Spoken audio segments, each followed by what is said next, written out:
असा गेलो आहे बाळा पुरा अडकून, हल्ली तुला झोपेतच पाहतो दुरून. असा कसा बाबा देव लेकराला देतो, लवकर जातो आणि उशिरानं येतो. एका घरी राहून या मनामध्ये घोर, तुला तुझा बाबा नाही मला माझी पोर. बालपण गेले सारे तुझे निसटून, पुरे काय तुझ्या माझ्या ओंजळी मधून.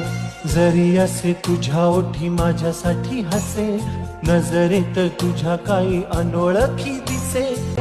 तुझ्या जगातून बाबा हरवेल का ग, मोठेपणी बाबा तुला आठवेल का ग. सासुराला जाता जाता उंबरठ्यामध्ये, बाबासाठी येईल का पाणी डोळ्यामध्ये.